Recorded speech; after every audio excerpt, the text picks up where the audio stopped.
యాకం ఇచ్చిన సర్వోన్నతుడు ఘనమైన తండ్రికి మొదటిగా లెక్కలేని స్తుతులు స్తోత్రాలు తెలియపరుస్తూ ఆరాధనకి చేరువచ్చిన నా సహోదరి సహోదరులు మీ అందరికీ మరొకసారి క్రీస్తున్న మనోహృదయపూర్వక వందనాలండి. ఆయా ప్రాంతాల్లో ఉండి దేవుని యొక్క వాక్యాన్ని ఎంతో శ్రద్ధగా ఆలకిస్తూ మరి లైవ్ ద్వారా కూడా వాక్యంలో బలపడుతూ ప్రోత్సాహింపబడుతూ మా కొరకు ప్రార్థిస్తున్న ప్రతి ఒక్కరికి క్రీస్తు యేసు పరిశుద్ధ నామములో హృదయపూర్వక వందనాలు తెలియపరుస్తూ ప్రార్థన చేసుకుని వాక్యం కొరకు మన హృదయాలను సిద్ధపరచుకుంటాం. అందరూ కూడా మరొకసారి తలలో వచ్చి ప్రార్థనలు ఏకీభవించండి. మహాపరిశుద్ధుడు మహాకరుడు పరమందు ఆశీనుడు అయిన తండ్రి, మీకు స్తోత్రాలు. ఈ ఉదయకాల సమయంలో ప్రబోధనముగా ఆత్మతో సత్యముతో మిమ్మల్ని ఆరాధించుటలో తండ్రి మూడవ భాగముగా వాక్య పరిచయలోనికి వెళుతుండగా మీ పరిశుద్ధాత్మ సహాయం సహకరణ మాకు అందించండి. జ్ఞాన వివేకాలు మాకు ఇవ్వండి. వాక్యాన్ని కలిపి చేరిపోయేవారుగా మేము ఉండకుండా అబద్ధాన్ని మాకు దూరపరచండి. సత్యాన్ని నేర్చుకుంటూ సత్యం కొరకు ప్రయాసపడుతూ సత్యాన్ని ప్రకటించేవారుగా మమ్మల్ని ఉంచమని అనేకులు తండ్రి మీ వాక్యాన్ని గైకొని గ్రహించి అర్థం చేసుకొని సత్యముతో మిమ్మల్ని ఆరాధిస్తాం. మీ ప్రియకుమారుని సంఘంలో సజీవులుగా ఉండే భాగ్యం ప్రతి ఒక్కరికి దయచేయండి. చేరు వచ్చిన సంఘస్థులందరినీ జ్ఞాపకం చేసుకోండి. మీ వాక్యాన్ని వినగలిగిన చెవులు, గ్రహించే హృదయాలు మాకు దయచేయమని అందరికి ప్రసాదించమని వచ్చాము. మీ వాక్యాన్ని పెట్టి చెవుని పెట్టకుండా నిర్లక్ష్యంగా కాకుండా మీ వాక్యం అన్నిటికంటే శ్రేష్టమైనది. మరి తండ్రి, మా బ్రతుకులను మార్చగలిగినది, మా బ్రతుకులను ఉన్నతంగా అభివృద్ధి చేయగలిగినది కనుక మీ వాక్యం ద్వారా మీ సంకల్పాన్ని, మీ చిత్తాన్ని మేము తెలుసుకుని మీ ఇష్టపూర్వకంగా మేము బ్రతకగలిగిన జీవితాలు మాకు దయచేయాలి.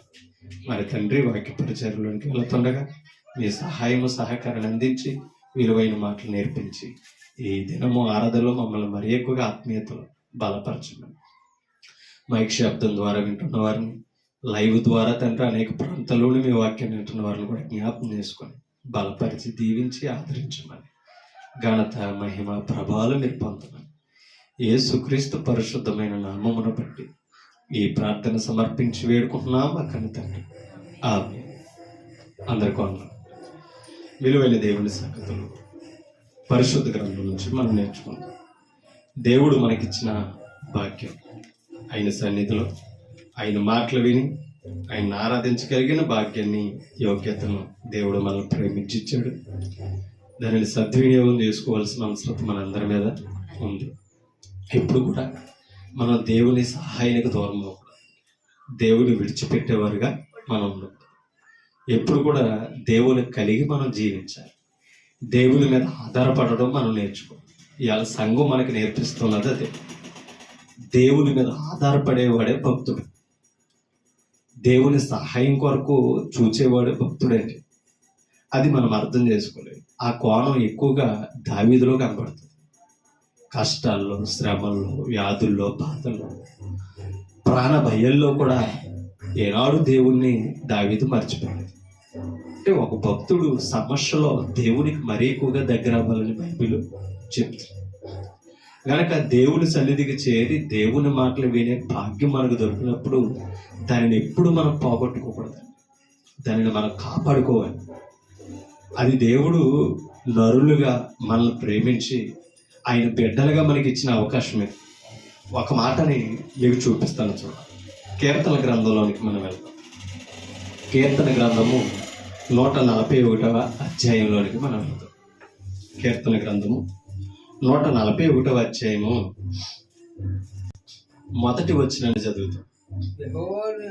యెహోవా, నేను నీకు మొర్ర పెట్టుచున్నాను. ఎవరికి మొర్ర పెడుతున్నారట?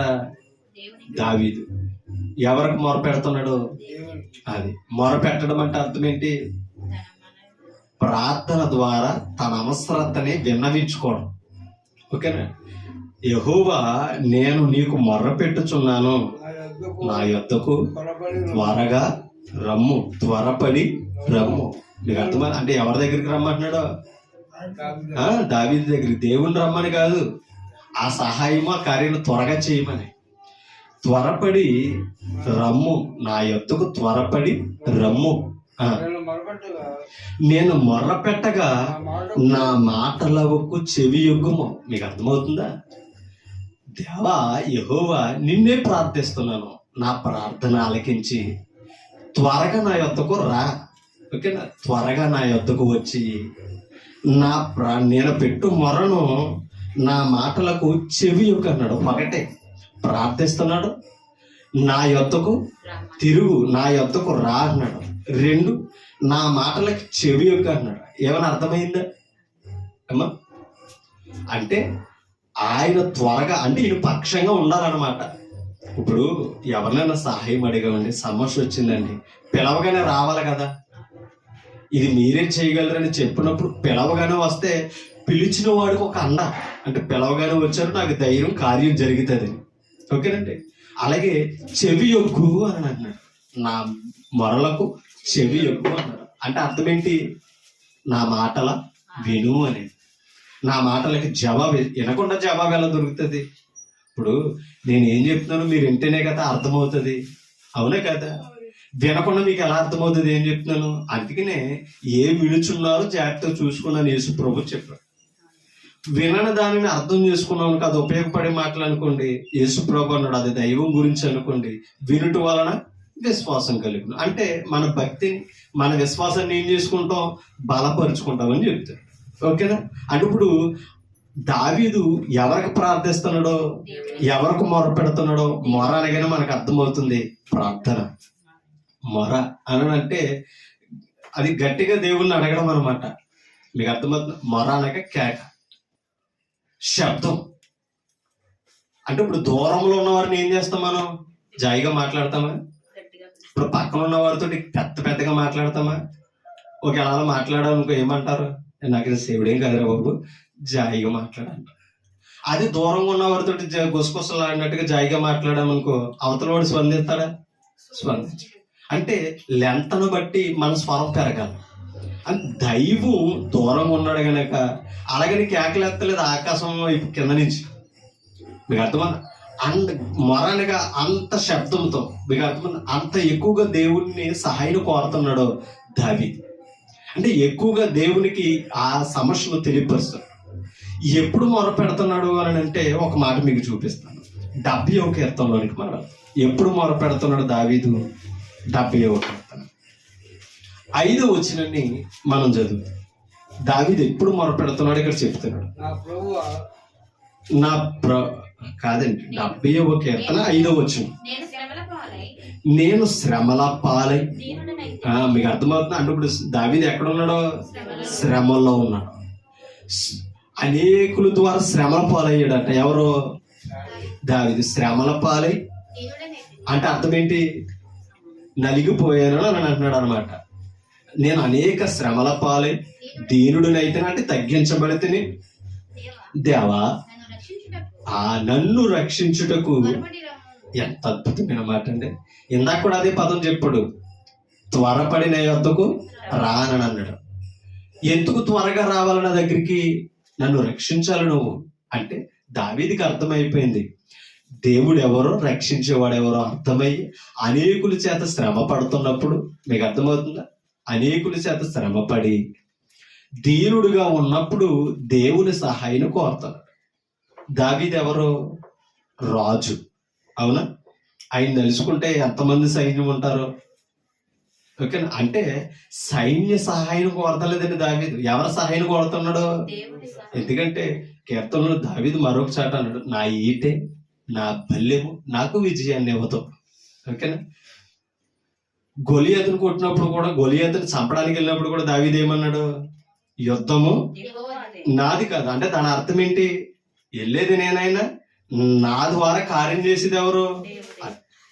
తనని ఎప్పుడు కూడా గుర్తించుకోలేదండి దావీదు. దావీదు ప్రతి పనులు దైవాన్ని గుర్తింపు చేయాలని అనుకున్నాడు. మనం కూడా భక్తిలో దేవునికి గుర్తింపు తేవాలి. నా వెనకాల ఉన్నది, నేను నమ్మినది గొప్ప దేవుడని ఒక సహాయాన్ని మనం అనుకున్నప్పుడు ఆయన్ని ప్రత్యక్షపరచాలి అనేకులకి. అంటే నేను ఈ కార్యం చేస్తున్నాను, నేను ఈ స్థాయిలో ఉన్నానంటే దేవుడు అని చెప్పడం కాదు, మనం నిలబడే పక్షంగా కనపడాలి. అప్పుడు దేవుని దావీదులు అదే చూస్తామండి. అందుకనే ఇక్కడ ఈ మాట చెప్తున్నాడు ఏమని, దేవా నన్ను రక్షించుటకు త్వరపడి రమ్ము, నాకు సహాయము ఎవరు కాదు, నరుల సహాయము వ్యర్థం అంటాడు మరొక చోట. అదే దావీదు చెప్పాడు, మనుషులు నమ్ముకున్నట్టు కంటే. అంటే ఇప్పుడు ఎవరి సహాయం కావాలి? మనుషుల సహాయం కాదండి దావీదుకి. మనుషుల సహాయం చాలా సైన్యం ఉంది, అవునా కదా? చాలా సైన్యం ఉంది, యుద్ధ బలాసూరులు ఉన్నారు, పరాక్రమశాలులు ఉన్నారు. మరలా దావీదు దగ్గర ఉన్న సైన్యం ఎలాంటారంటే తెలుసండి, ఎంత దూరాన్ని ఉన్న ఒడిశలతో ఏమా మన తలపైన నిలబడి వెంట్రుకను కూడా కొట్టగలిగిన వాళ్ళు ఉన్నారంట దావీదు దగ్గర. మీకు అర్థమవుతుందా?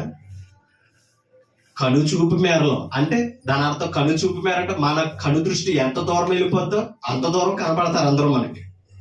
ఆ కనుచూపు మేరలో ఒక విరోధిని తల వెంట్రుకను కూడా తలక తగలకుండా వెంట్రుకను కొట్టగలిగిన యుద్ధ నేర్పరగలిగిన వాళ్ళు ఉన్నారంట దావీదు దగ్గర. మరి ఆయనకు వచ్చిన శ్రమల్లో మరి అలాంటి వారి సహాయం కోసం మనిషి దేవుని మీద ఆధారపడడం ఏంటండి? వాళ్ళకేళ్ళ శత్రు బాల నుంచి తప్పిస్తారేమో తప్పిన ప్రాణం రక్షించే హక్కు ఎవరికి ఉందే? అంతే కదా. అదేనమాట, సమస్యను నరులు పరిష్కరిస్తే ప్రాణాన్ని రక్షించగలిగిన వాడు దేవుడని దావీదు నమ్ముతాడు. అందుకే నా శ్రమల్లో ఆ నిందల్లో దేవుని సహాయం కోరుతున్నాడు. నువ్వు త్వరగా నా పక్షంగా రా, వస్తే నీవే నాకు సహాయము, నీవే నా రక్షణకర్తవు. మీకు అర్థమైంది? నాకు సహాయము నీవే, నా రక్షణకర్తవు నీవే. నీవే నా సహాయము, నీవే నా రక్షణకర్తవు. అంటే రక్షణకు కర్త అంటే అర్థమేంటి? కర్త అంటే అర్థమేంటి?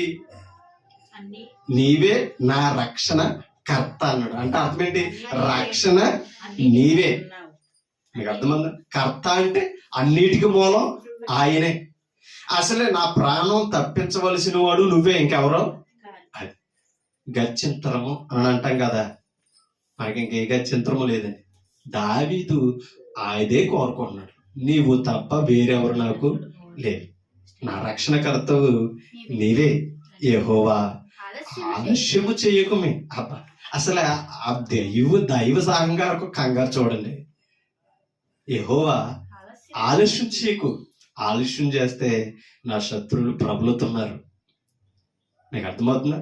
ఆలస్యం చేయకు, నాకు త్వరపడి నా యొద్దకు రా, ఓకేనా? నా మొరలకు చెవియొగ్గు. దావీదు కోరుకుంటున్న మాటలకి. అంటే తనకు వచ్చిన శ్రమల్లో అనేకుల చేత ప్రాణభయంలో ఉన్నప్పుడు దావీదు నరులు సహాయం కోరలేదండి. ఎవరి సహాయం కోరాడు? దావీదు దేవుని సహాయం కోరాడు. ఇవాళ ఈ వచనాలు చదువుతున్న మనకేం అర్థం అవ్వాలి? ఎక్కువగా శ్రమల్లో కష్టాలు ప్రార్థించడం నేర్చుకోవాలి. అది ఈ వచనాలు మనకు నేర్పుతుంటారు. ప్రార్థిస్తే మనకేముంది? అందుకనే నా సహాయమునకు త్వరగా రా అంటే ఇప్పుడు దేవుని సహాయం రావాలంటే ఏం చేయాలి? మొర పెట్టాలి, దేవునికి ప్రార్థన చేయాలి. అంతేకాదు సహాయం ఏంటి? నా రక్షణకర్త. ఓకేనా? అంటే మనం బాప్తిసం పొందాం, రక్షింపబడ్డామా లేదా? నమ్మి బాప్తిసం పొందిన వాడు నమ్మని వారికి, ఓకే, నమ్మి బాప్తిసం పొందిన వారికి ఏముంది? రక్షణ ఉంది. ఆ రక్షణకు కర్త ఎవరట? యెహోవా. ఇశ్రాయేలులు నమ్ముకున్న దేవుడు యెహోవా రక్షణకు కర్త, అంటే మూలం. ఓకేనా? ఇప్పుడు ఈ రక్షణకర్తను వేడుకుంటున్నాడు, త్వరగా నా వైపు తిరుగు. మరొక వచ్చినాడు మీకు చూపిస్తాను. 22వ కీర్తన, 22వ కీర్తనలో మరొక మాట మనకు కనబడుతుంది. 22వ కీర్తన 19-20 వచనాలు చదివితే అక్కడ ఇంకా అద్భుతమైన పదం ఉన్నది చూడండి. యెహోవా ఒకవేళ దూరంగా ఉంటే శత్రువు దగ్గర అయిపోతాడు. ఇక అర్థమవుతుందా? యెహోవా దూరముగా ఉండకు. ఆ మాటలు చూడండి. అంటే ఇప్పుడు ఆయన ప్రార్థన ద్వారా, ఆయన విజ్ఞాపన ద్వారా దగ్గరికి చేర్చుకుంటున్నాడు అనమాట దేవుణ్ణి. దావీదు దూరముగా ఉండకుము, నా బలమా త్వరపడి నాకు సహాయము. దావీదు బలహీనుడా? దావీదు బలహీనుడా? బలహీనుడు కాదండి. ఎంత బలవంతుడంటే అసలు ఆయన దగ్గర యుద్ధంలో ఏర్పరచుకున్న వారు చూసే భయపడిపోతారంట సైన్యం. అంత తెలివైన వాడంట దావీదు, అంత జ్ఞానవంతుడంట. కానీ ఈయనేమంటున్నాడు, అంత బలవంతుడు, నా బలమా త్వరపడి. అది అంటే ఇప్పుడు నాకు బలం ఇచ్చిన వాడు ఎవరని చెప్తున్నాడు? అది మన బలం కాదండి. జీడిపప్పు తింటున్నాను, బాదం పప్పు తింటున్నాను కాబట్టి నాకు కండలు పెక్కలు వచ్చేసి ఉన్నాయి, ఏదైనా చేసేస్తానని అనుకోండి, ఎంత బలవంతుడైనా సడన్ గా ఏమవుతాడు? అది నీకు అర్థమవుతుందా? మనం ఎన్ని పెక్కలు తిన్నా, ఎన్ని నానబెట్టుకుని తిన్నా బలం ఎవరు ఇవ్వాలి? అది అంటే మనం అది బలం ఇవ్వదు అని అంటారు, అది శారీరక బలమే. కానీ మన ముందు ఎంత బలవంతుడు ఉన్నా సరే ధైర్యం కావాలి. ఆ ధైర్యాన్ని, ఆ గుండుని నిలబెట్టేవాడు దేవుడండి. మీకు అర్థమవుతుందా? గుండు ధైర్యం రావాలి, అప్పుడు ఎలాంటి వాడి దగ్గరైనా మనం నిలబడతాం. గుండు బలహీనమైందనుకో, మనం ఎంత బలవంతులమైన ఏం చేయలేం. మీకు అర్థమవుతుందా? ప్రతి అలికిడికి భయపడతాం అన్నమాట. ఆ బలం ఎవరివ్వాలి? దేవుడు. అందుకని నా బలమా త్వరపడి నాకు సహాయము చేయము. ఆ మాట చూడండి, ఖడ్గము నుండి నా ప్రాణమును, కుక్కల బలము నుండి నా ప్రాణమును. ఇదేంటి ఖడ్గ బలం అన్నాడంటే? శత్రు బలం నుంచి, శత్రువు యొక్క విరోధం నుంచి తప్పించమన్నాడు. ఖడ్గ బలము నుండి నా ప్రాణం తప్పించు, కుక్కల బలము నుండి. అంటే దాని అర్థం ఏంటంటే, కుక్కల గురించి కదా చెప్తున్నది. కుక్క లాంటి స్వభావం కలిగిన మనుషులతో చెప్తున్నాడు. మీకు అర్థమవుతుందా? కుక్క లాంటి స్వభావం కలిగిన వారు. ఇప్పుడు కుక్కకి ఎలా ఉంటుంది? అది కరవాలనుకుంటే ఏం చేస్తుంది? ఆఖరికి కొన్నిసార్లు వీడియోలు కూడా మనం చూస్తున్నాం, యజమానులు పెట్టిన చేయి పట్టుకున్న కుక్కలు కూడా ఉన్నాయి. ఓకేనా? విశ్వాసం, కుక్కలకి రెండు స్వభావాలను మనం మాట్లాడతాం. విశ్వాసం లేని కుక్క అని తిడతాం. అంటే అర్థం ఏంటి? కృతజ్ఞత లేకుండా చేసిన మేలును గుర్తించకపోతే మనం ఏమంటాం? దాన్నే వాడతాం విశ్వాసం. అందుకనే కుక్క విశ్వాసం కలిగిందా అని అంటాం. మీకు అర్థమవుతుందా? కుక్కకున్న విశ్వాసం కూడా నీకు లేదని అంట. అంటే నమ్మిన యజమానుని కాపాడగలదు. దానికి తేడా వస్తే నమ్మిన యజమానులు కూడా పట్టుకుని పేయగలదు. ఓకేనా? ఇప్పుడు ఇంకో విషయం ఏం చెప్పాలంటే, వీడియోలో యూట్యూబ్లో కానీ ఫేస్బుక్లో కానీ చాలా వీడియోలు వైరల్ అవుతున్నాయి. ఏట్ల కోసం తెలుసా? కుక్కల కోసం. కుక్కలని చంపేస్తున్నారు, కుక్కలను సంరక్షించండి, కుక్కలను కాపాడండి అనేసి చాలా మంది గొప్ప వాళ్ళు పోరాడుతున్నారండి ఇవాళ. దానికి కొంత పెద్దవారు, మాట్లాడగలిగిన వారు, జ్ఞానవంతులు దాన్ని తెలివిగా ప్రభుత్వానికి అందించి సమాధాన పరచాలని కూడా చెప్పేవారు ఉన్నారు. నిజమే, ఒక ప్రాణిని చంపడం తప్పే, ప్రాణిని కాపాడాలి. కానీ అదే ప్రాణి, ఆ మూగజీవి కుక్కే ఎవరిని తినేస్తుంది? మనుషులను తినేస్తుంది. 2 సంవత్సరాల నుంచి ఎంతమంది పిల్లలు చచ్చిపోయారండి? కొన్ని చోట్ల మనం చూసాం పెద్దవారిని కూడా కరిచింది. అవునా కదా? ఇప్పుడు ఆ కుక్కలో అన్నిటిని అందరినీ కరిచి చంపుతున్నాయి. ఏదో ఒకళ్ళిద్దరు చచ్చిపోయారంటే కుక్కలన్నిటిని చంపేస్తారని కూడా మాట్లాడే సినీ యాక్టర్లు కూడా ఉన్నారు చాలా మంది. మా కుక్కలే ముఖ్యమన్నారు. నిజమే, అప్పుడు ఆ కుక్కలంటే ఇంట్లో పెంచుకుంటున్నారు కాబట్టి భయం లేదు. ఈది కుక్కల మీద భయం ఉన్నప్పుడు కొంతమంది కూడా మాట్లాడారు, వాటిలో కూడా సాల ఏర్పరిచి వాటిని కూడా భద్రపరచండి అని మాట్లాడిన కూడా ఉన్నారు. ప్రేమ ఉంటే కుక్క ప్రేమికులకి అందరికీ చెప్పాలి. ఒక మాట మనం అర్థం చేసుకోవాలి, అంటే కుక్కలు కొన్నిసార్లు విషపూరితమైనవి కూడా. మీకు అర్థమవుతుందా? అసలు అవి కరుస్తుంటే చాలా మంది పిచ్చెక్కి కూడా తిరుగుతున్నారండి. ఇప్పటికీ కూడా సమాజంలో తిరుగుతున్న వాళ్ళు ఉన్నారు. తిరుగుతూ అలా అంటే, ఎందుకంటే ఆ స్థాయి ముదిరిపోయినప్పుడు అంటే కుక్క స్వభావం లక్షణాలు వచ్చేస్తాయి. పాకుతూ గొంతులేస్తున్న మనుషులు కూడా చూస్తున్నాం మనం. ఓకేనా? అది అంత ప్రమాదకరమైనది దాని విషయం.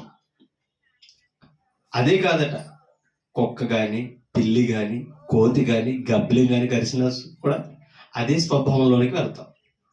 మీకు అర్థమవుతుందా? కాబట్టి చాలా వరకు మనం జాగ్రత్తగా ఉండాలంటే కంట్రోల్ చేయాలి, చెప్పారు కూడా.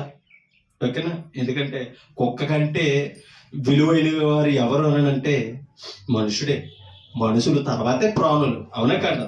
అందరికీ ప్రాణం ఉన్నాయి, కానీ ముఖ్యం ప్రయారిటీ ఎవరికి ఇవ్వాలంటే మనిషికే ఇవ్వాలి. ఎందుకంటే మనిషిని చంపేస్తున్నప్పుడు జీవుని ప్రేమించడం ఏంటంటే అది మనం అర్థం చేసుకోవాలి. అలాగా దాని స్వభావం ఎలా ఉందో అటువంటి స్వభావం కలిగిన మనుషుల గురించి దావీదు దేవుని చెప్తాడు. కుక్కల బలము నుండి నన్ను ఏం చేయి, తప్పించు. ఓకేనా? అలా మాటేసి కూర్చున్నారనమాట శత్రువులు. ఎవరిని? దావీదుని చంపడానికి. అది నా ప్రాణాన్ని రక్షించు అని అనడానికి నా రక్షణకర్తవు నీవే, ఆ త్వరగా నా సహాయకునికి రా, ఆలస్యము చేయకుమి అని దావీదు మాట్లాడడం చూస్తున్నాం. సింహము నోట నుండి నన్ను రక్షించుము, గురుపోతు కొమ్ములలో నుండి నన్ను రక్షించి నాకు ఉత్తరం ఇచ్చి ఉన్నావు. మీకు అర్థమవుతుందా? అంటే ఆ గురుపోతు అటువంటి బలమైన శిరస్సు కలిగిన వారు అనమాట. ఓకేనా? అటువంటి బలమైన తెలివి కలిగిన వారి నుంచి, అలాగే సింహపు అంటే మహారాజుల నుంచి అనమాట. ఎందరినో అలాంటి వారి నుంచి దావీదును దేవుడు తప్పించాడు. నాకు ఉత్తరం ఇచ్చావు, నన్ను రక్షించావని దావీదు ఆ వచనంలో మాట్లాడుతున్న విధానాన్ని మనం అందరం కూడా చూస్తాం. ఎప్పుడు కూడా అంటే ప్రతి కష్టం వెనకల దైవ సహాయం ఉంటుంది. మనం ఎప్పుడు కూడా కష్టము, బాధ, సమస్య వస్తుందంటే మనం ఆ మనుషులు కనుక సమస్య వైపు ఆలోచన చేస్తాం. కానీ భక్తులు ఏం నేర్పిస్తున్నారు తెలుసా మనకి? ప్రతి సమస్యలో మేము ఎవరి వైపు ఉన్నాం? అది మీరు కూడా ఎవరి వైపు ఉండాలి అది నేర్పుతున్నారండి. మనం దేవుని వైపు చూడాలి, దేవుని మీద అనుకోవాలి. అది ఎప్పుడు మనం అర్థం చేసుకోవాలండి. దైవ సహాయము విలువైనదండి. మీకు మనుషుల సహాయము వ్యర్థమని అంటే తాత్కాలికం అనమాట. కానీ దేవుని సహాయము నిరంతరం ఉండేది. అది మనం అర్థం చేసుకోవాలి. నిత్యము ఉండగలిగినది ఏదన్నా ఉన్నదంటే అది దేవుని సహాయము. అందుకనే నన్ను రక్షించు, నాకు దూరంగా ఉండకో, నా సహాయానికి రా అనేసి దావీదు మొరలీడు అడుగుతున్న మాటలో మనం చూస్తున్నాం. ఒకసారి 69వ కీర్తనలో కూడా వెళ్తాం. 69వ కీర్తన 17-18 వచనాలు చదువుతాం. చూడండి. నీ సేవకునికి విముఖుడవై, అది ఎవరా సేవకుడు? దావీదు. ఎవరి సేవకుడు? దేవుని సేవకుడు, ఇశ్రాయేలు కొరకు. నీ సేవకుడికి విముఖుడవై అంటే అర్థం ఏంటి? వ్యతిరేకంగా ఉండకూడదు, ఆపోజిట్ అవ్వకూడదు. దేవుడు ఆపోజిట్ అయ్యాడు అనుకోండి, మన జీవితం ఏం చెప్పాలంటే పాడైపోతుంది. దేవుడు మన పక్షంగా ఉండాలి తప్ప. కానీ అందుకనే రోమపత్రికలో అపొస్తలుడైన పౌలు సంఘంతో అంటాడు, దేవుడు మన పక్షంగా ఉండగా మనకు విరోధి. దేవుడు మన తరపున ఉన్నప్పుడు మనకి ఎవరో విరోధులు ఉండరట. మీకు అర్థమవుతుందా? ఒకవేళ దేవుడే మనకి ఏంటి అయ్యాడనుకో, మన పక్షాన్ని ఎంత వేల మంది ఉన్నా సరే వాడి సహాయం వ్యర్థం. అది మనం అర్థం చేసుకోవాలి. కన్నలు తీరు బలవంతులున్నా, గండమేనలున్నా, దేవుని సహాయం లేకపోతే మన ప్రాణాలు గాల్లో కలిసిపోతాయి. దేవుడు ఉండాలని మన పక్షం. ఓకేనా? అందుకనే నీ సేవకుడికి విముఖుడివై ఉండకు. దేవుడు వ్యతిరేకం అవ్వకూడదండి.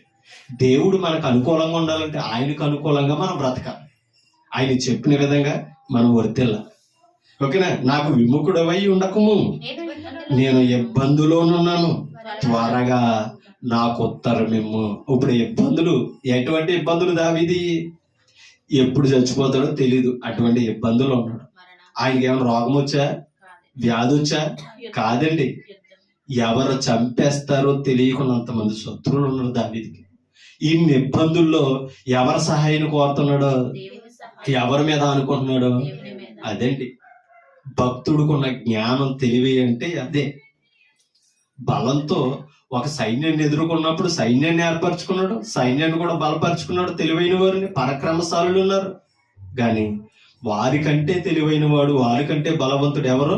దేవుడు. నా బలమా, త్వరపిడి నాకు ఉత్తరమిమ్ము, నాకు సహాయం చేయని అడిగాడు 22వ కీర్తన. దేవుడి కంటే బలవంతుడి జగత్తులు ఎవరు లేరు. అది ఇప్పుడు మనం అర్థం చేసుకోవాలి. అందుకనే నేను ఇబ్బందుల్లోనే ఉన్నాను, త్వరగా నాకు ఉత్తరమిమ్ము, నా యొద్దకు సమీపించి నన్ను విమోచించు. మీకు అర్థమా? నా యొద్దకు సమీపించి, అది సమీపించడం అంటే ఆయనకు అనుకూలంగా ఉండడం. దావీదు పక్షంగా దేవుడు నిలబడటం. నా శత్రువులను చూసి అది ఒకసారి నేను ఎందుకు ప్రార్థిస్తున్నాను, నేను ఎందుకు సహాయం అడుగుతున్నాను, ఒకసారి నా స్థితి నువ్వు చూడు. శత్రువులు నాకున్నారు, నా శత్రువులు చూసి నన్ను విడిపింపుము. నిందయు సిగ్గును అవమానమును నాకు కలిగినని అది తెలియక ప్రార్థన చేస్తలేదు దావీదు. మనకి ఏ కష్టాలు వస్తున్నాయో, ఏ బాధలు వస్తున్నాయో ఎవరు చూస్తున్నారు? అది అసలు దేవుడికి ఇది తెలియదన్న సమస్య మనలో ఏదుంటుంది చెప్పండి. అన్నీ తెలిసినా సరే మళ్ళా తన సమస్యను అప్లై చేస్తున్నాడు లేదా ప్రార్థన ద్వారా దేవుని సహాయం కోరుతున్నాడు. సమస్యను తెలియపరచాలి. సిగ్గును అవమానమును నాకు కలిగినని నీకు తెలియను, నా విరోధులందరూ నీకు కనబడుచున్నారు. వీళ్ళు ఎవరో నీకు తెలియదు అంటలేదు. అయినా సరే వారిని ఎవరికి అప్పగిస్తున్నాడో సమస్య దేవుని కావాలి. ఓకేనండి. 71 కీర్తన 71 12 నుంచి 18 వచ్చిన జరుగుతుంది. దేవా నాకు దూరముగా నుండకము, నా దేవా నా సహాయమునకు త్వరపడి. మీకు అర్థమవుతుందా? ఎమర్జెన్సీ అన్నమాట. మనం కూడా ఎవరికన్నా బలహీనత వచ్చినప్పుడు, అది సీరియస్ అయినప్పుడు డాక్టర్తో ఏమని చెప్తాం? మీకు అర్థం. ఫోన్ చేసినా ఆఖరికి ఆయన వస్తలేదని ఇంటికి వెళ్ళి ఏమంటాం? టిఫిన్ చేశారండి డాక్టర్ గారండి, ఎలా ఉన్నారండి, అమ్మగారు బాగున్నారండి, మీరు ఎలా ఉన్నారండి? అదే అండి నీరసంగా ఉన్నదండి, పలానా వ్యక్తికి వస్తారేమో అని తాళిగా చెప్తామా? ఇంకా ఏమని చెప్తాం? అయిపోద్ది నువ్వు రాకపోతే అన్నట్టుగా కంగారు పెడతాం అంటారు కదా. అవసరం అయితే టిఫిన్ చేసినా కాఫీ తాగినా పక్కనే వచ్చేలా మాట్లాడతాం. ఎందుకని? అవతల కూడా ప్రాణ భయం, సీరియస్ అనమాట. అంటే ఎమర్జెన్సీ. అంటే ఎమర్జెన్సీ ప్రమాదంలో మనం ఎంత ఆ ఫీలింగ్తో మాట్లాడతామో, ఆ మాటలు అప్లై చేస్తామో, ఈయనకున్న శత్రువులోను ఈయన సహాయం కొరకు దేవుని అంత త్వరపడి అడుగుతున్నాడండి. అసలు ఇన్ని కీర్తనలో ఇప్పుడు మనం చదువునన్నింటిలో ఎవరి మీద ఆధారపడుతున్నాడు దావీదు? అటు ఇప్పుడు ప్రతిరోజు మనం ఎవరి మీద ఆధారపడాలో ఒకసారి ఆలోచించండి. కుటుంబ సమస్యలు వచ్చినా, వ్యక్తిగత సమస్యలు వచ్చినా, వ్యాధులు వచ్చినా, బాధలు వచ్చినా, ఓకేనా, ఒకరితో వ్యతిరేకత వచ్చినా మనం ఏం చేయాలి? అది ఎన్నిసార్లు విజ్ఞాపన చేస్తున్నాం, మొర పెడుతున్నాం అంటే ప్రార్థన. ఎన్నిసార్లు తెలియపరుస్తున్నాం మన సమస్యని దేవునికి. మనం అనుకుంటాం రాత్రి చేసాం కదా చాలులే అనుకుంటాం. దేవుడికి తెలియదు ఎట్లే రాత్రి చెప్పింది మళ్ళీ పొద్దున్న చెప్పాలంటే అని అనుకుంటాం. అవునంటారు కాదంటారా? అంటే 1-2 సార్లు ప్రార్థన చేసామంటే చాలా ఎక్కువ చేసేయనట్టు మనం ఇసుకుపోతాం. ఎందుకని? ఆయన చేయాలనుకున్నప్పుడు చేస్తాడో, ఆయనకి తెలియదు ఏముంది బాబా. అవునంటారు కాదంటారా? అని మనం ఏం చేస్తాం? ఇంకోసారి చెప్పడానికి, జ్ఞాపకం చేయడానికి మనం విసుకుపోతాం, నిర్లక్ష్యంగా ఉంటాం. దావీదుకి అంత ఇసుకుదల రాలేదండి. ఓకేనా? దేవా నా సహాయమునకు త్వరగా రమ్ము, నా ప్రాణ విరోధులు. ఓకేనా? ఎవరు అంటే దావీదు చచ్చిపోయేదాకా చూస్తున్నారు అనమాట. ప్రాణ విరోధులు అంటే అర్థం ఎప్పుడు చచ్చిపోతాడు, ఎప్పుడు దొరుకుతాడు, చంపేద్దామని చూస్తున్నారు. దాంట్లో మొదటి వ్యక్తి ఎవరో అమ్మా? దావీదుని చంపేయాలన్న మొదటి వ్యక్తి ఎవరో? సౌలు మావగారు. పిల్లనిచ్చి చంపేస్తున్నాడు. ఎంత దురదృష్టమో చూడండి. అవునంటారు కదండి. ఎందుకని? మాంగారి కంటే మంచి పేరు ఇశ్రాయేలులో కలుగున్నాడు. కారణం ఏంటి తెలుసా? దేవుడు అంతటి వాడే చెప్పాడండి దావీదు గురించి. దావీదు నా హృదయానుసారుడు. అంటే దావీదు హృదయం దేవునికి నచ్చిందంటే ఇప్పుడు దేవుని దావీదు పక్షంగా ఉంటాడా? దావీదుకి విముఖుడు అయి ఉంటాడా? పక్షంగా ఉన్నాడు కాబట్టి సింహాసనం మీద కూర్చోపెట్టాడు, అరణ్యము నుంచి తీసుకొచ్చి. సౌలుకు విముఖుడయ్యాడు కాబట్టి సింహాసనం నుంచి దించేసాడు, ఆ రాజ్యాన్ని తీసేయడా లేదా? కాబట్టి విముఖుడు అంటే అర్థం అది. ఎన్ని సహాయాలు కోరాడండి. సమూయేలుని ఎంత బతిమాలాడండి ప్రవక్తనే. ఎవరు? సౌలు. వీలు పడదో, నోరు మోయ్, ఇంకా నువ్వు అవకాశం లేదు. ఎందుకని? బలులు అర్పించుట కంటే మాట వినుట. కనీసం నువ్వు మాట లేదు, రాజు అయ్యుండి. రాజ్యములో ప్రజలు నీ మాట వినకపోతే నీకు అధికారం ఎలా ఉంటుందో, నువ్వు దేవుని మాట వినలా. దేవుని మాట వినకపోతే దేవుడు నిర్ణయం తీసుకుంటే ఎవడో మార్చలేడండి. మీకు అర్థమవుతుందా? ఎప్పుడు కూడా దేవునికి కోపం పుట్టించే పరిస్థితులు మనం ఎదగకూడదు. మన చర్యలు, మన ఆలోచనలు, మన తలంపులు, మన కోరికలు దేవుని ఉద్దేశాలకు వ్యతిరేకంగా ఉండకూడదు. దేవునికి కోపం పుట్టించే పరిస్థితులకి తేకూడదు. దేవుని బిడ్డలు మనం పరిశుద్ధంగానే ఆలోచించాలి, పరిశుద్ధంగానే జీవించాలి, పరిశుద్ధమైన తలంపులనే మాలో ఏర్పడాలి. వాక్యం ఏంటన్నాం? దేవుని బిడ్డలమని చెప్పుకుంటున్నాం, రక్షణ పొందాం, పాప క్షమాపణ కలిగిన వారు. యథార్థమైన మనస్తత్వాలు మనకు ఉండాలి. దావీదు అయినా పితరులైనా అంత యథార్థంగా బ్రతికారు కాబట్టి తమ జీవితాల్ని గ్రంథంలో లెక్కించుకున్నారండి. ఎలాగోలాగిన బ్రతికైతే దేవుడు లెక్కించలా. మరణం వరకు తమ్మును దేవుని ఎదుట కాపాడుకోవడానికి ప్రయత్నం చేశారండి. ఎన్ని ఊరులు ఎన్ని చిక్కులు వచ్చినా దేవుణ్ణి వదిలేసి పోలేదండి. ఇలా కింద చదువుతాం, నా ప్రాణ విరోధులు సిగ్గుపడి నశించుదురుగాక, నాకు కీడు చెయ్యజూచువారు నిందాపాలై మానభంగమునందుదురు గాక. అంటే ఇప్పుడు ఆ పదం లోకంలో మనం ఎలా వాడతామో అంత అవమానానికి నా శత్రులు గురవ్వాలి. నువ్వు ఉంటేనే జరుగుతుంది అది. కింద చదువుతాం, నేను ఎల్లప్పుడూ అంటే అర్థం ఏంటి? ఎదురు చూస్తాను, నువ్వు చేస్తావు నాకు మేలు, నా ప్రాణాన్ని విడిపిస్తావు, నన్ను కాపాడుతావు. నాకు ఆ నిరీక్షణ ఉంది కాబట్టి నువ్వు వచ్చిన ఆయన మొరలు వింటున్నావు, ఆయన ప్రార్థనలో చూస్తాం. అవునే కదా? నేను మరీ ఎక్కువగా అది అంటే అర్థం ఏంటి? మరీ ఎక్కువగా ఏం చేస్తున్నాడు? ఆ ప్రాణ భయంలో కూడా పాటలు పాడాడు అండి. కీర్తన అంటే పాట. అవునట్టు కదా? మనం సంతోషంగా ఉంటేనే పాట పాడతాం. అవునట్టు కదంటారా? ఉత్సాహంగా ఉంటేనే పాట పాడతాం. అమ్మ పాటను బాగా పాడతా కదా, పాడాను అనుకో, మనసు బాగోలేదండి నేను పాడనండి అని అంట. అవునా? పాడు పో, నేను బాగా ఎక్కువ పాడతా కదండి. పక్క వాళ్ళు అన్నారు అనుకో, నువ్వు ఇక అలా ఇప్పుడేమన్నారో తెలియదు అంట. అవునట్టు కదండి? ఎందుకని?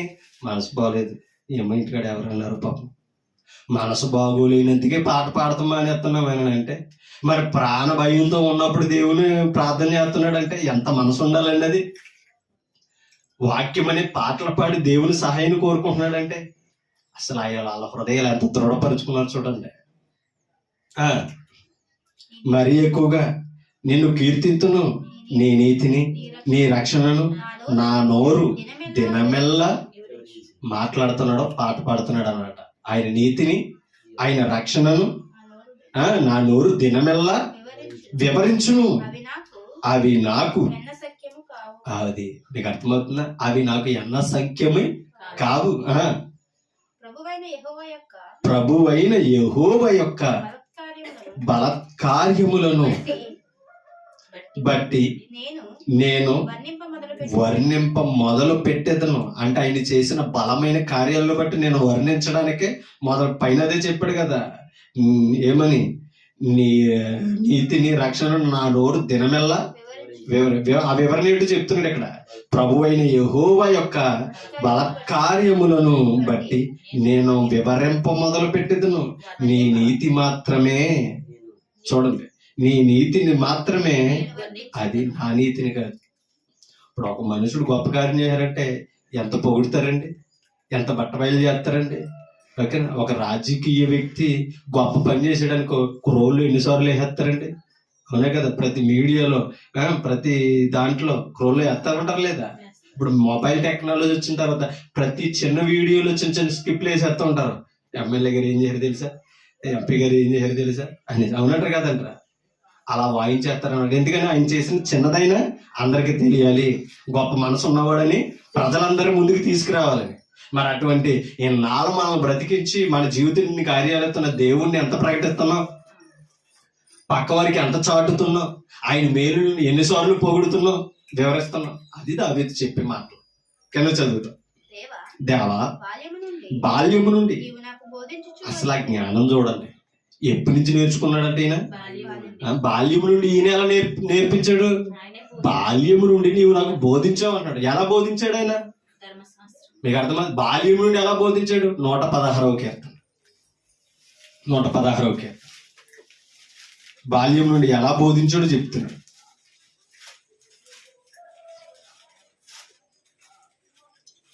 వచనం, యెహోవా నేను నిజముగా, అది ఆ మాటలు చూడండి, నేను నిజముగా నీ సేవకుడను, నీ సేవకురాలి అంటే దాని అర్థం ఏంటి చెప్పండి. నాకు బాల్యం నుండి ఎలా బోధించాడో నా తల్లి ద్వారా బోధించావు. అంటే నేను నీ తల్లి ఉపదేశమును త్రోసివేయకని ఈయన కుమారుడు చెప్తాడు. ఈయన కుమారుడు ఎవరో? సొలొమోను. సామెతలో ఎన్ని కీర్తనలు మాట్లాడతాడండి? నీ తల్లి ఉపదేశం త్రోసేయకు, నీ తండ్రి ఆజ్ఞను త్రోసివేయకు అని మాట్లాడతాడు. అంటే తల్లి ఉపదేశం చాలా ముఖ్యం. మంచిని ఉపదేశించాలండి బిడ్డలకి. ఎందుకంటే తల్లి కుటుంబాన్ని పాలించడమే కాదు, పిల్లల్ని క్రమశిక్షణలో పెట్టడం కూడా తల్లికే సాధ్యమవుతుంది. తండ్రి సంపాదించడానికి వెళ్ళిపోతాడు, సాయంత్రం వచ్చేదో 10 నిమిషాలు ఆడుకుంటాడు, మళ్ళీ నిద్రలో పోతాడు. అవునంటారు కదండి. తల్లి ఉదయం నుంచి సాయంత్రం దాకా మెలుగుండి బిడ్డల జాడలు గుర్తించేది ఆవిడే. ప్రేమ కూడా తండ్రి కంటే దగ్గరగా, తల్లి దగ్గరగా వస్తారు. ఆ ఉపదేశాలు తల్లి బాధ్యత అండి, తల్లి బాధ్యత. మీరు పాత నిబంధనలు ఎన్నైనా చూడండి, మోషే అంత గొప్పవాడు అవడానికి కారణం ఎవరు అనుకుంటున్నారు? తల్లే. శత్రువు దగ్గర పాలించి తల్లి దేవుని గురించి బోధించిందండి. అంటే ఎంత బాధ్యత తల్లికి రావాలండి. ముందు తల్లికి ఉండాలండి బాధ్యత. తల్లికి లేకపోతే బిడ్డలు నడవరండి. బాగా చదవాలని ప్రోత్సహించి స్కూల్కి పంపించేది తల్లి కాదా? స్కూల్ నుంచి వచ్చాక బుక్స్ తీరని కొట్టేది తల్లి కాదా? మరి అదే బైబిల్ చదివించడానికి, అదే భక్తిని నేర్పించడానికి ఎందుకు నిర్లక్ష్యం తల్లికి? సమూయేలు ప్రవక్త అవడానికి కారణం ఎవరో? హన్నా కాదా? ఆలోచించాలి. స్త్రీల యొక్క గొప్పతనం ఉన్నదండి. స్త్రీకి గొప్పతనం లేదనుకోకూడదు. కుటుంబం పాలనలో ఆవిడ ఎంత గొప్పరాలో, దైవ క్రమశిక్షణలో పెంచడం కూడా అంత గొప్ప ఉత్తమరాలు అవ్వాలి. ఎప్పుడు కూడా స్త్రీకి అంత భాగ్యాన్ని దేవుడిచ్చాడు. గుణవతి అయిన భార్య దొరుకుతూ అరుదంట అన్న అర్థం ఏంటి అనుకున్నారు? తన ఇంటిని చక్కపరుచుకుంటదంట, తన పిల్లల్ని నడిపించుకుంటదంట. సామెతలు 31 అధ్యాయం చెప్పిందంత అదే. వేకుని లేచి కుటుంబాన్ని చక్క పెడతదండి. అందరూ లేచినప్పటికీ అన్ని సిద్ధపరుస్తుందండి. అది స్త్రీకి ఇచ్చిన గొప్పతనం. తన పిల్లలను నడిపించుకుంటదంట. తన పని కత్తులకు బెత్తం ఏర్పడుతుందంట. ఎవరిని ఖాళీగా ఉంచదో. నీకు అర్థమవుతుందా? అది ఎప్పుడు కూడా అర్థం చేసుకోవాలండి. అలా ఎప్పుడైతే ఎదుగుతుందో భర్త అంటాడంట, ఏమని? నువ్వు అనేక మంది సంసారుల కంటే గొప్పదాని ఉత్తమరాలు అని మాట్లాడతాడు. చాలా మంది ప్రతివరతలు ఉన్నారు, వారిని మించిన దాను నువ్వు అని ఒక భర్త పొగడాలంటే ఆ లక్షణం దైవంతో కూడి భర్త దగ్గర బ్రతకాలి. ఏమి చేయకుండా ఎలా పొగిడేస్తాడండి, ఎలా మాట్లాడేస్తాడండి? భర్త దగ్గర భార్య ధర్మమే కాదు, దైవ ధర్మం కూడా నిరూపించాలి. ఆ లక్షణం ఉన్నప్పుడు భర్త ఎప్పుడు హత్తుకున్నాడు. అంతేకాదు, నిన్ను బట్టి, నీ అడుగు జాడలను బట్టి మారవచ్చని కూడా బైబిల్ చెప్పేసింది. అవునంటారు కదంటారా? మీ నడవడి వలన మీ భర్తలను రాబట్టబడవచ్చు, సింపుల్గా వచ్చేస్తారండి. మీకు అర్థమవుతుంది కాబట్టి మనం మాట్లాడడం అలాగా. మనం అలా భర్త దగ్గర నడవం. దైవ ప్రవర్తన చాలా అరుదుగా తక్కువగా ఉంటుంది, కానీ మారిపోవాలని చాలా ఆశ ఉంటుంది. నాతో పాటు దేవుని దగ్గరికి కలిసి రావాలని చాలా కోరిక ఉంటుంది. అలా రావాలని అంటే అటువంటి దైవ భక్తితో కూడిన మంచి ప్రవర్తన, మంచి లక్షణం. మనం ఏం వింటున్నాం, ఏం నేర్చుకుంటున్నాం. అలా సమాజంలో ఉంటారండి. బైబిల్ చదువుతున్నాం, దేవుని సంఘంలో ఎదుగుతున్నాం, మన ప్రవర్తన ఏంటో రుజువు అవ్వాలి, వాళ్ళకి తెలియాలి. అటువంటి మాదిరిలో ఎందరో ఎదిగారు కాబట్టి ఈరోజు ఇదిగోండి రాజులు అయ్యారు, ప్రవక్తలు అయ్యారు. అలాగే సంసోను ఎలాంటి వాడండి? సంసోను పెంచలేదు తల్లి. ఆయన పుట్టక ముందే దూత వచ్చి చెప్తే ఆ దూతంతో మానోహ అంటాడండి ప్రవక్త, ఒక్కసారి మరలా కనిపించి నువ్వు ఇచ్చే పుట్టబోయే ఆ బిడ్డకి మేమేమి నేర్పాలో, మేమేమి అలవాట్లు చేయాలో ఒక్కసారి మాకు బోధించి వెళ్ళవా అని దేవుణ్ణి అడుగుతాడండి. మంచి అలవాట్లు బిడ్డలకు నేర్పించాలి, మంచి ప్రవర్తన నేర్పించాలి. కానీ తల్లిలో తండ్రిలో లోపం లేదండి, ఆయన చర్యల్లో లోపం ఉంది కాబట్టి సంసోను బలహీనుడైపోయి చంపబడ్డాడు. తల్లిదండ్రుల మాటిని వారికి విధేయుడిగా దేవునికి లోబడన చోపు బలవంతుడిగానే ఉన్నాడండి. తన కోరికలు, తన మార్గాన్ని ఎప్పుడైతే పోయాడో తన జీవితం ధ్వంసమైపోయింది. తల్లిదండ్రుల మాట ఎదిరించి ఎవరు కూడా బ్రతకలేరు. ఎందుకంటే మొదటి బాగోగులు కోరుకునేది ఎవరన్నా ఉన్నారంటే దేవుడు అయితే, దేవుని తర్వాత తల్లిదండ్రులు మరొకరు ఎవరో, ప్రాణ స్నేహితుడైన, బంధువుడైన, నువ్వు ఎంత మిత్రుడుగా తల్లిదండ్రుల కంటే ఎక్కువగా చూసుకున్నా సరే, నువ్వు నమ్మకపోయినా సరే, నీ క్షేమం కోరేవారు మొదట తల్లిదండ్రులే, మరొకరు లే. ఎవరు నువ్వు బెస్ట్ చేసుకోవడం కొరకు తల్లిదండ్రులను జీరో చేయకూడదండి. అవసరమైతే బెస్ట్ గా వారిని నిరూపించాలి. అది హీరో లక్ష్యం. తల్లిదండ్రుల కంటే మించి ఎవరు నీకు ఉండకూడదు. ఉన్న వారి తర్వాత అవ్వాలి. తప్పు కదా. వీరికంటే మొదటి వాడు దేవుడు అవ్వాలి, అప్పుడు వీరిలో కూడా నువ్వు వర్తిల్తావు. అది ఎప్పుడు కూడా మనం అందుకనే నేను నీ సేవకురాలని కుమారులని గ్రంథంలో పరిశుద్ధాత్ముడు రాయించాడంటే ఆ సేవకురాలు దేవుని సన్నిధిని ఎలా ఎదిగిందంటారు దావీదు యొక్క తల్లి. చాలా గొప్పవారు ఉన్నారండి. అలాగే క్రీస్తుకు జన్మనిచ్చి క్రీస్తుని అలా పెంచింది మరియా. తన జీవితం ఎంత పవిత్రంగా ఉంటే దేవుణ్ణి తన గర్భాన్ని ధరించిందండి. క్రీస్తుకు ముందు మార్గాన్ని ఏర్పరచాడు ఎవరు? బాప్తిస్మిచ్చు యోహాను. ఓకేనా? ఎలిజబెత్ ఎలా ఉంటే ప్రవర్తికి జన్మనిచ్చిందండి. చాలా మంది ఉత్తమురాళ్ళు ఉన్నారండి సంఘంలో, బైబిల్లో. అలాగే మీకు అర్థమవుతుందండి. మరలా ఫిలిప్పీ పత్రికలో స్త్రీలు పరిచర్యకి సహాయం చేశారంట, వారి పేర్లు జీవగ్రంథంలో రాయబడ్డాయని పౌలే మాట్లాడతారు.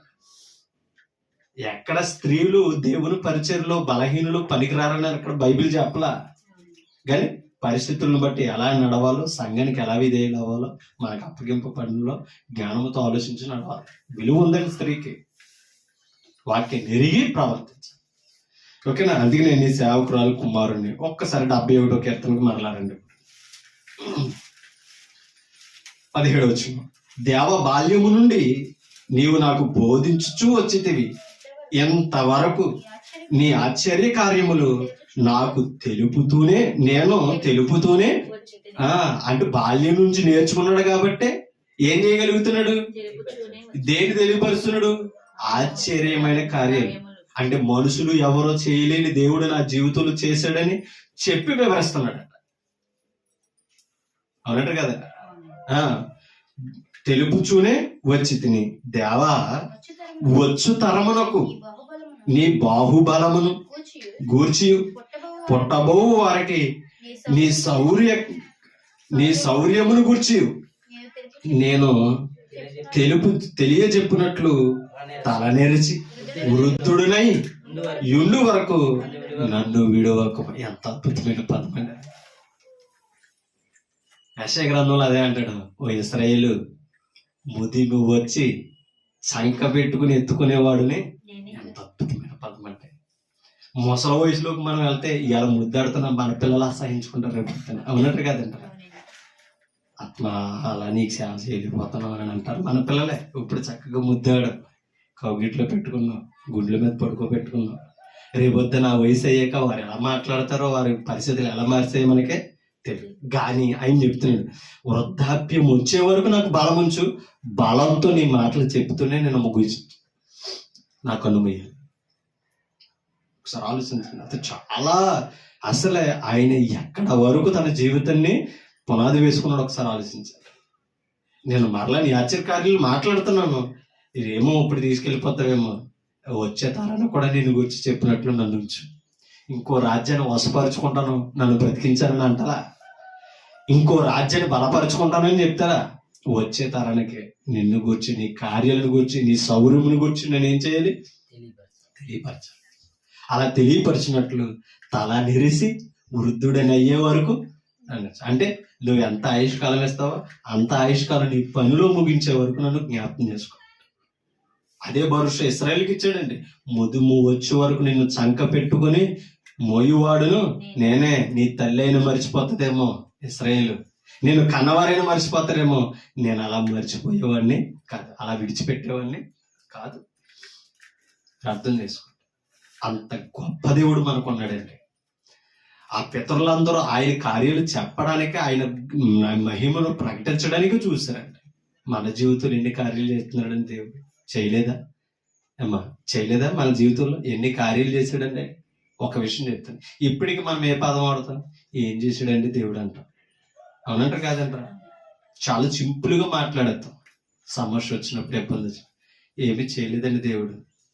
ఇంకా అనుకున్నాను అవి కూడా చేస్తే వచ్చేస్తారండి. చేసిన ఇట్లా మర్చిపోతాం. కానీ భక్తులు అలా లేరండి. చేస్తాడని నిరీక్షించాడు. పైన దగ్గర చెప్పాడు, నాకు నిరీక్షణ ఉందే, నువ్వు నా దగ్గరకు వచ్చి నన్ను రక్షిస్తావు, నా నిరీక్షణకు ప్రతిఫలం ఉంది. అంతే తప్ప త్రోసేయలేదు, దేవుని విడిచిపెట్టాడు. కానీ మనం ఎలా ఉంటున్నాం? మన విశ్వాసం మనల్ని ఎంత, విశ్వాసమే నమ్మకం అండి. మన భక్తే దేవుని మీద మన నమ్మకంగా నిలబెట్టేది. అది లోపమైంది అనుకోండి, దేవుళ్ళు కూడా నిలబడలే. అది మనం అర్థం చేసుకోవాలి. ఒకసారి యోబు గ్రంథంలో అనుకోండి మనం వెళ్తాం. యోబు గ్రంథం 7వ అధ్యాయము 21 వచ్చిన 7వ అధ్యాయం 21 వచ్చిన ఈవేళ ఆ మాటలు చూడండి, యోబు మాటలు ఉన్నతంగా ఉంటాయి. నీ వేళ నా అతిక్రమమును పరిహరింపవు. మీకు అర్థమవుతుందా ప్రశ్న అండి అది? నీ వేళ నా అతిక్రమమును పరిహరింపవు, నా దోషము నేల క్షమింపవు. నేనిప్పుడు మట్టిలో పండుకొనేదను, నీవు నన్ను జాగ్రత్తగా వెతికేదవు కానీ ఆ మాటలు చూడండి. దావీదు అప్పటికే, యోబు అప్పటికే సమస్తం కోల్పోయాడండి. అనారోగ్యంతో ఉండి స్నేహితులతో పోరాడుతున్నాడు, అంతేనా? అప్పుడు మాట్లాడుతున్నాడు ఏమని? నీ వేళ నా అతిక్రమమును పరిహరింపవు, నా దోషమును నీ వేళ క్షమింపవు. అంటే దాని అర్థం ఏంటంటే, నేను నీతిమంతునని యోబు అక్కడ మాట్లాడతా. యోబు మాట్లాడింది ఏంటంటే, తన జీవితంలో ఎప్పుడు పాపం చేయలేదు అనడం కాదు, కానీ వాటికి క్షమాపణ లేనందుకు ఆశ్చర్యపోతున్నాడు. మీకు అర్థమవుతుందా? ఒకవేళ నేను పాపనే దోషం చేశాను, క్షమాపణ దొరుకుంటే ఎంత బాగుండు అని ఆశ్చర్యపోతున్నాడు. అంటే ఎవరో అది చెప్తున్నాడు. తాను కఠిన మనస్కుడు పశ్చాత్తాపం లేనివాడు కాదు. ఎవరో కఠినమైన మనసు లేదు దేవుడి పట్ల, పశ్చాత్తాపం లేనివాడు కూడా కాదు. ఎవరో యోబు. అతనికి తెలుసు తన అంతం సమీపించిందని. యోబుకి తెలుసు, ఆ పరిస్థితులు అర్థమైపోతుంది, నా జీవితం ముగింపుకు వచ్చాయని అవుతుందని అతనికి తెలిసిన అతడు అనుకుంటున్నాడు. అందువల్ల తాను ఏదైనా పాపం చేసి ఉంటే, దానికి అర్థం ఈ వచనంలో అర్థం, పాపం చేసి ఉంటే దానికి క్షమాపణ దొరుకుతుందన్న నిశ్చయత కావాలని కోరుతున్నాడట. ఎవరో దా మాటల అర్థం, నన్ను రక్షించవా, నా పాపను పరిహరించవా అని అర్థం ఏంటంటే, ఒకవేళ ఆ భాగ్యం దొరికితే నువ్వు క్షమించేవాడు కదా, నాకు ఆ భాగ్యం దొరకాలి, నన్ను క్షమించాలి నువ్వు అని మాట్లాడతాడు.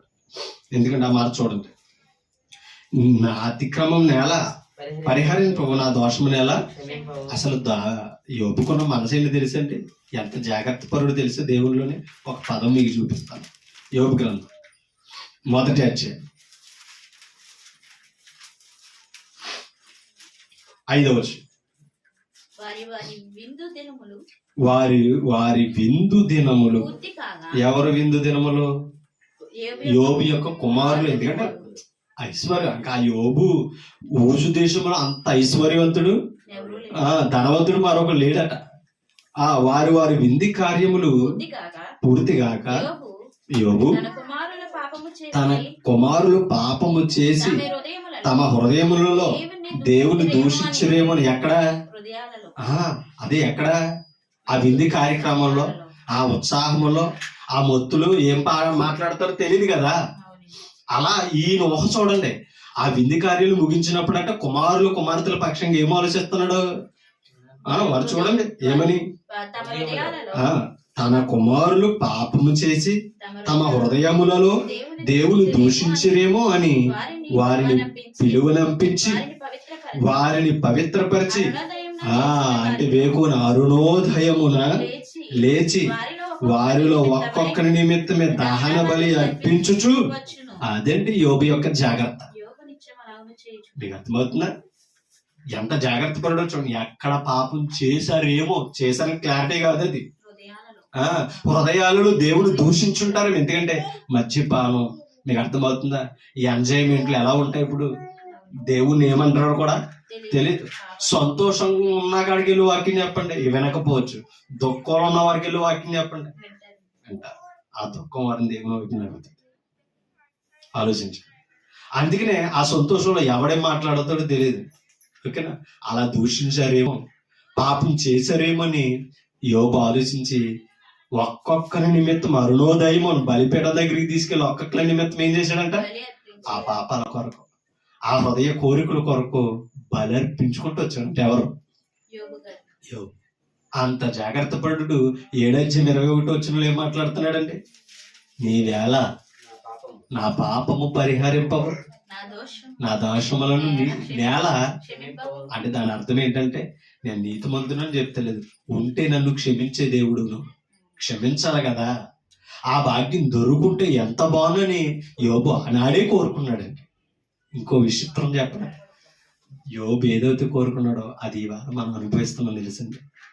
ఆ భాగ్యంలో మనం ఉన్నాం తెలుసండి. ఒక మాట మీకు చూపిస్తాను చూడండి. లోకస్వార్త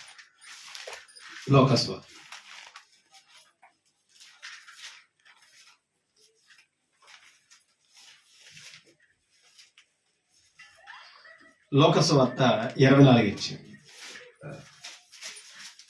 26 వచ్చింది. అది క్రీస్తు ఇలాగు శ్రమపడి తన మహిమలో ప్రవేశించుట అగత్యము కాదా అని ఎవరితో? శిష్యులతో చెప్తున్నాడు. యేసు ప్రభువే మాట్లాడతాడు. క్రీస్తు ఇలాగు శ్రమపడి తన మహిమలో ప్రవేశించుట అగత్యము కాదా అని వారితో శిష్యులతో చెప్తున్నాడు. 47 వచనం చదువుతాం. యెరూషలేము మొదలుకొని సమస్త జనములలో ఆయన పేరట మారు మనసును పాప క్షమాపణయు ప్రకటింపబడుననియు. అది లేఖలో రాయబడింది ఏంటి తెలుసా? ఎక్కడంట? యెరూషలేము మొదలుకొని సమస్త జనులు, అంటే మారు మనసు యెరూషలేము నుంచి ప్రారంభమైంది ఆ ప్రకటన. ఓకేనండి. శిష్యులు ఎక్కడి నుంచి ప్రకటించారు? యెరూషలేము నుంచే ప్రకటించారు. యూదుల ప్రాంతాలవి. అక్కడి నుంచి సమస్త జనులు ఏం ప్రకటింపబడ్డదట? మారు మనసు పాపక్షమ. ఇది నాకు దొరుకుంటే ఆనాడు ఎంత బాగుండో అనేసి యోబు ఎదురు చూశాడండి. మీకు అర్థమవుతుందండి. అంటే అప్పటికి బలి అర్పించాడంటే పాప క్షమాపణ లేదా? కానీ యేసుక్రీస్తులో ఉన్నది ఏంటి తెలుసా? ఒక్కసారే కంప్లీట్ అయిపోతుంది. మరలా చేసే అవకాశం, మళ్ళా దాన్ని చూసే అవకాశం లేదు. ఒక్కసారి బాప్తిసం పొందితే నిత్యము అది విమోచనిస్తుంది. కానీ బలులు, జంతు బలులు తాత్కాలికం. అప్పుడు పాపం చేస్తే క్షమాపణ బలి అర్పిస్తే మరలా ఏం చేస్తున్నారు? పాపం చేస్తారు. మళ్ళీ ఏం చేస్తున్నారు? బలి. కానీ ఇప్పుడు చెబుతున్న క్రొత్త నిబంధనలో అలా లేదు. ఆయన ఒక్కసారి అర్పింపబడ్డాడు. మీకు అర్థమైందా? అందుకే సమస్త జనులలో యెరూషలేము మొదలుకొని ఆయన పేరట మారు మనసు పాప క్షమాపణ. ఆ పాపాలకి క్షమాపణ నేను ఉన్నప్పుడు దొరుకుంటే ఎంత బాగుందని అన్నాడు. అదే యోబు ఏమంటాడంటే నా విమోచకుడు సజీవుడు అని కూడా మాట్లాడు. నా విమోచకుడు, నన్ను విమోచించేవాడు సజీవుడు, ఆయన చావడం. అందుకనే నా విమోచకుడు సజీవుడు కాబట్టి నేను చావను, నేను బ్రతికి ఆయన కార్యాలను వివరిస్తానని అన్నాడు. దావీదు అదే చెప్తున్నాడు ఇందాక నుంచి. ఆయన ఆశ్చర్య కార్యాలు ప్రకటించవలసిన వారు ఎవరంటే ఆయన రక్తంలో కడగబడి విమోచించబడినారు. మనం చేయవలసిన పని అదే. ఇప్పుడు ఆయన పేరట ఏమున్నది? పాప క్షమాపణ, మారు మనసు. ఇప్పుడు మన మనసులో మార్చేది క్రీస్తు బోధ. మనం ఎప్పుడైతే నమ్మి బాప్తిసం పొందుతామో మన పాపలకి ఏముందంట? క్షమాపణ. ఓకేనా? ఒక మాట ఎపిసిలకు రాసిన పత్రిక 1వ వచ్చి ఎపిసిలకు రాసిన పత్రిక 1:7 వచ్చి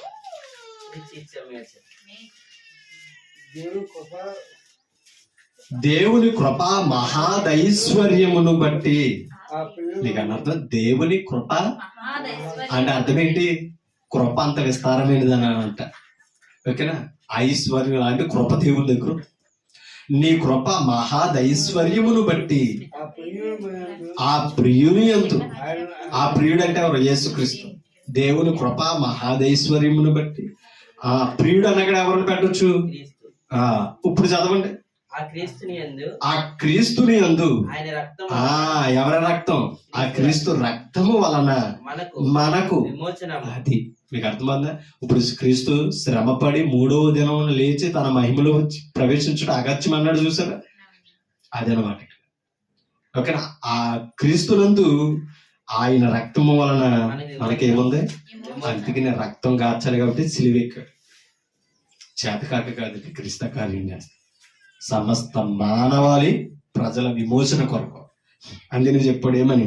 మనకి విమోచనం అంటే వివరిస్తున్నాడు చూడండి. అనగా మన అపరాధములకు క్షమాపణ మనకు కలిగి ఉండడమే విమోచనం. ఓకేనా? మన అపరాధాలు, మన పాపాలు క్షమించబడి వాటిని విడిపించుకోవడమే ఏది తెలుసా? విమోచన. విమోచన అనగా అర్థం ఆయన రక్తంలో కడగబడడం. ఆయన రక్తంలో కడగబడడం అంటే బాప్తిస్మము పొందడం. బాప్తిసం పొంది మన పాపాలని క్రీస్తు రక్తములు ఏం చేస్తున్నాం?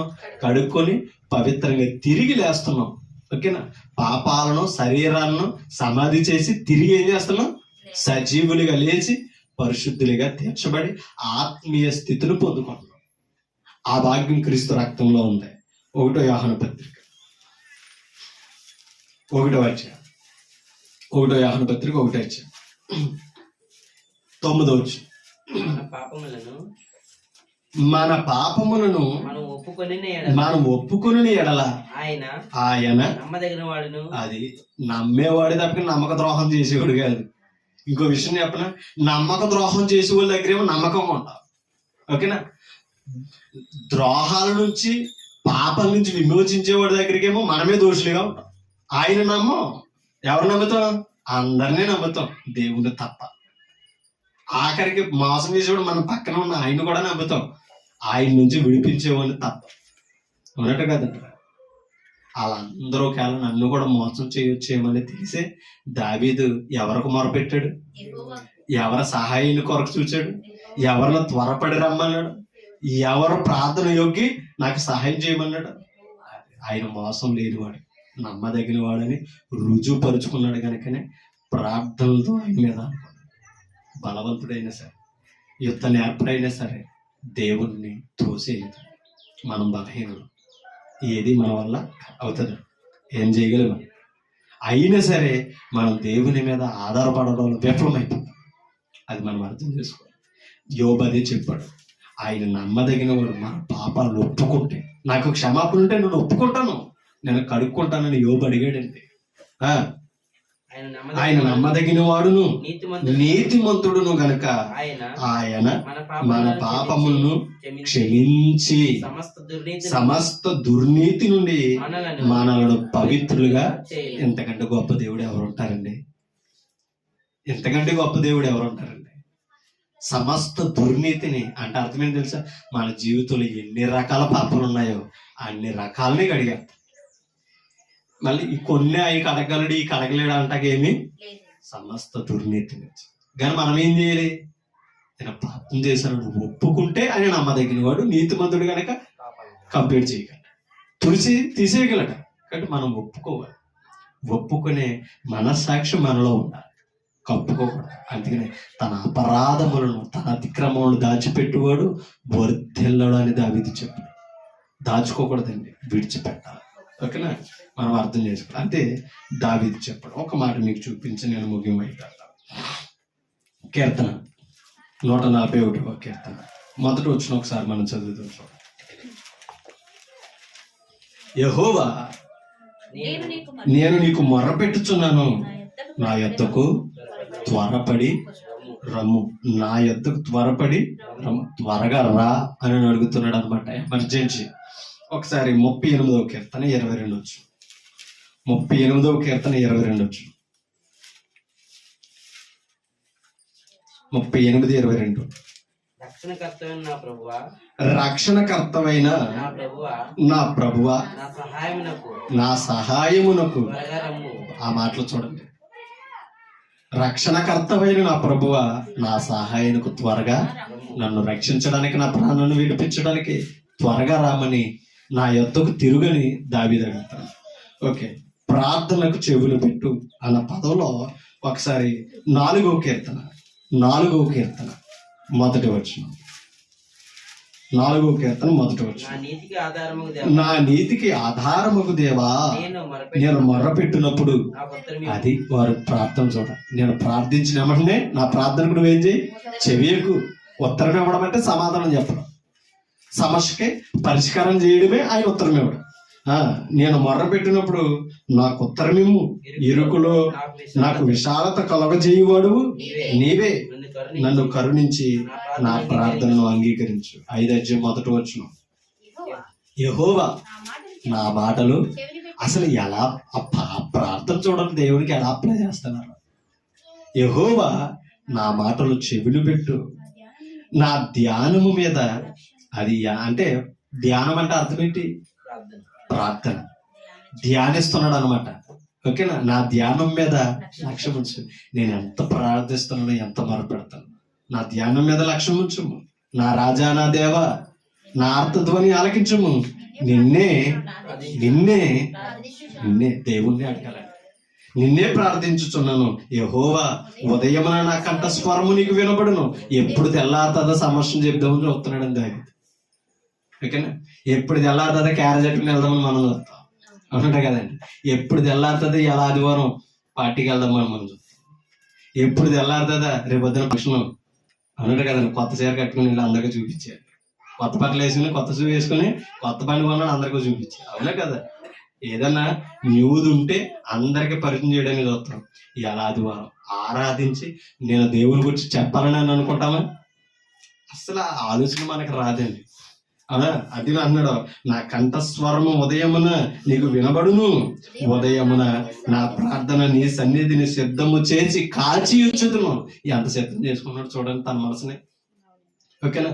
ఒకసారి 143 కీర్తన మొదటి వచనం, 143 మొదటి వచనం ముగింపుగా ఈ మాట చదువుకుని మనం సెలవు తీసుకుంటాం. యెహోవా ఆ మాటలు చూడండి. యెహోవా నా ప్రార్థన ఆలకింపుము, నా విన్నపములకు. అది నా ప్రార్థన ఆలకించు, నా విన్నపములకు. అంటే ఆ ప్రార్థనలో నేనేం చెప్తున్నానో వాటికి చెవియొగ్గి ఆలకించు. నీ విశ్వాసతను బట్టి నీ నీతిని బట్టి. అది ఇందాక నువ్వు నమ్మదగిన వాడు అన్నాడు చూసారా ఆ మాటలో. నీ విశ్వాసతను బట్టి నీ నీతిని బట్టి. అది అంటే నువ్వు అంత నీతిమంతుడు కాబట్టి నాకు చేయగలవని నీ మీద ఆధారపడతాను. ఆ భరోసా, ఆ నమ్మకం, విశ్వాసం ఉండాలండి. అదే నీ విశ్వాసతను బట్టి నీ నీతిని బట్టి నాకు ఉత్తరమేమో. నీ సేవకులతో వ్యాజ్యమాడుము, సజీవులలో. చూడండి, నీ సేవకులతో వ్యాజ్యమాడుము. అది వ్యాజ్యమాడకంటే అర్థం ఏంటి? నువ్వే నాతో గొడవ పడకయ్య బాబు. దేవుడే మనతో విరోధంగా ఉండి కోపం ఇచ్చి గొడవ పడుతూ ఉంటే ఇంక అసలు మనకి సహాయం చేసే వాళ్ళు ఎవరు ఉంటారండి? అదే సమూయేలు అంటాడు, నాయన మనుషునికి తగాదా వస్తే తీర్చడానికి ఎవరున్నారో? దేవుడు ఉన్నారా. మీరు దేవుని సన్నిధికి వచ్చే ప్రజలతో మీరు వ్యభిచారం చేస్తున్నారో? ఇంత పాపం లోకంలో కూడా జరగదరా? మీరు ఇంత పాపం చేసి దేవునితోటో గొడవ పెట్టుకుంటున్నారో? మిమ్మల్ని ఎవడు ఇడిపెత్తాడు? ఇశ్రాయేలులో సహోదరుడికి గొడవ వచ్చిందనుకో, అయితే సమూయేలు ఉన్నాడు, లేకపోతే సౌలు ఉన్నాడు, లేకపోతే వీరికంటే గొప్పడు ఎవరున్నారు? దేవుడు అన్నాడు. దేవునితోటే తగాదా పెడితే ఆయనతో సమాధానం చెప్పడానికి మధ్యవర్తి ఎవడున్నారా బాబు? మీరు ఎంత ఘోరంగా బ్రతుకుతున్నారో జాగ్రత్త అని చెప్పాడు. కాబట్టి సంఘంలో పాపంగా ఆలోచించడం, పాపం చేయడం, దేవునితో విరోధం పెట్టుకోవడం. కాబట్టి సంఘములు పరిశుద్ధులుగా బ్రతకాలి, పరిశుద్ధమైన ఆలోచనలే ఉండాలి మనకి, పరిశుద్ధమైన ప్రవర్తనే మనకి సంఘంలో ఉండాలి. సంఘం అంటే దేవుని ఇల్లు అండి, మీ ఇల్లు నా ఇల్లు కాదు. సంఘం అంటే దేవుని కుమారులు కుమార్తెలండి, మన ఇంట్లో ఉన్నట్టుగా అన్నదమ్ములు కాదు. అలా ఆలోచించాలి, అలాగే ఎదగాలి. దేవునితో విరోధం ఉంటే మన పక్షం కావడం నిలబట్ట. అందుకని అక్కడ మాట అన్నాడు, నీ సేవకునితో వ్యాజ్యమాడకము, సజీవులలో ఒకడును నీ సన్నిధిని నీతిమంతుడిగా.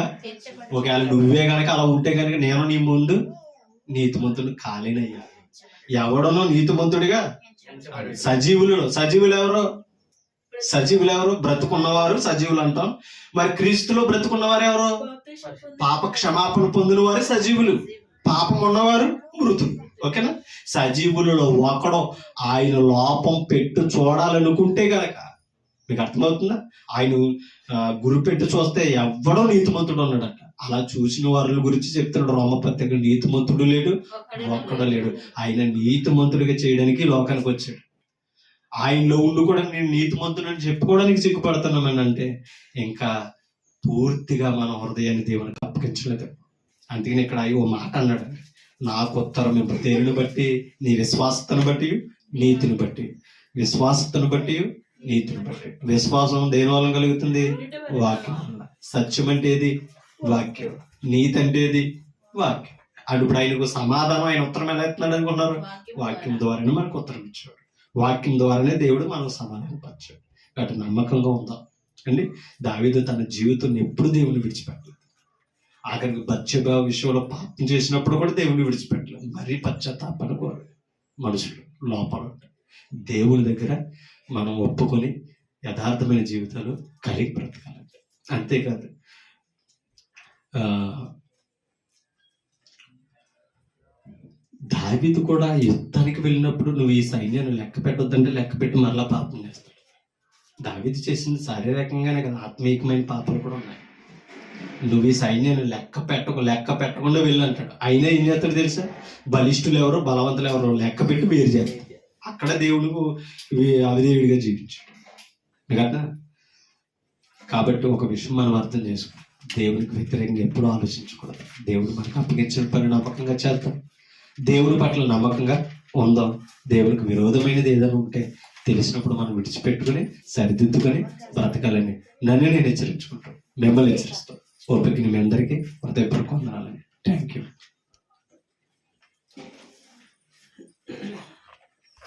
ఆరాధనలో మరొక ప్రభురాత్రి భోజనం. ఈ ప్రభురాత్రి భోజనం